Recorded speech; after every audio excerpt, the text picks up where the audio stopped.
കുറെ കാലത്തിന് ശേഷം സാരിയൊക്കെ എടുത്തൊന്ന് ഇറങ്ങിയതായിരുന്നു ചോറ്റാനിക്കര ടെമ്പിളിലേക്ക്. ദേ കിടക്കുന്നു കിടുക്കം മഴ. എടുത്തുടുത്ത സ്ഥിതിക്ക് തിരിച്ചയക്കാൻ തോന്നിയില്ല. സാരി ഉടുക്കുന്നവർക്കല്ലേ അതിന്റെ ബുദ്ധിമുട്ട് അറിയുള്ളൂ. നേരെ ഞങ്ങളെ ചോറ്റാനിക്കരയിലേക്കാണ് പോകുന്നത്. മഴ എന്നും എന്റെ വീക്ക്നെസ് ആണ് കേട്ടോ, അതുകൊണ്ട് അത്ര ബുദ്ധിമുട്ടൊന്നുമില്ല. മഴയത്തായാലും നല്ല രസമാണ് പോകാൻ വേണ്ടി. ഞങ്ങളുടെ വീട്ടിൽ നിന്ന് ചോറ്റാനിക്കര ടെമ്പിളിലേക്ക് ഒരു 4-5 കിലോമീറ്ററേ ഉള്ളൂ. അതുകൊണ്ട് തന്നെ ഇടയ്ക്കിടയ്ക്ക് പോകാറുണ്ട്. ലൈസൻസ് ഒക്കെ എടുത്ത് ഷോക്കേസിൽ വെച്ചതല്ലാണ്ട് ലൈസൻസ് എടുത്തതിന് ശേഷം ഞാൻ കാറ് തൊട്ടിട്ടേ ഇല്ല. തലശ്ശേരിക്കാരിയായ ഞാൻ തലശ്ശേരി ഭാഷ എന്തുകൊണ്ടാണ് സംസാരിക്കാത്തതെന്ന് പലരും എന്നോട് ചോദിക്കാറുണ്ട്. ഞാൻ തലശ്ശേരി ഭാഷ പറഞ്ഞാൽ ഈ വീഡിയോ കാണുന്നവർ ഇട്ടേച്ച് പോയാലോ എന്ന് വിചാരിച്ചാണ് തലശ്ശേരി ഭാഷ ഞാൻ സംസാരിക്കാത്തത്. സംഭവം ഒന്നും മനസ്സിലാവില്ല. നമ്മുടെ വീടിനടുത്തുള്ള ഫാമിലിയുടെ ഒരു റെസ്റ്റോറൻറ്റ് ഉണ്ട് ഇവിടെ. കൊക്കരക്കോ എന്നാണ് പേര്. കിഡിലൻ അൽഫാമാണ് കേട്ടോ ഇവിടെ. എനിക്ക് ഇവരുടെ അൽഫാം ഭയങ്കര ഇഷ്ടമാണ്. നമ്മളിത് ചോറ്റാനിക്കര റോഡിലെത്തി. ഇവിടുന്ന് കുറച്ചുകൂടി മുന്നോട്ട് പോയാൽ ചോറ്റാനിക്കര ടെമ്പിളിലെത്തും. സാധാരണ ഞങ്ങൾ ചോറ്റാനിക്കര പോയാൽ പെട്ടെന്ന് തന്നെ തൊഴുതിറങ്ങാൻ പറ്റാറുണ്ട്. പക്ഷേ ഇതിനിപ്പോൾ എങ്ങനെയാണെന്ന് അറിയില്ല.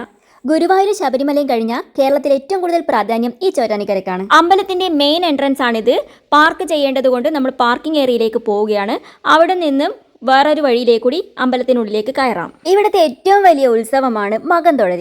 എവിടുന്നാന്നറിയാത്ത ലക്ഷക്കണക്കിന് ആൾക്കാരാണ് മകൻ തൊഴലിന് ഇവിടെ എത്തുക.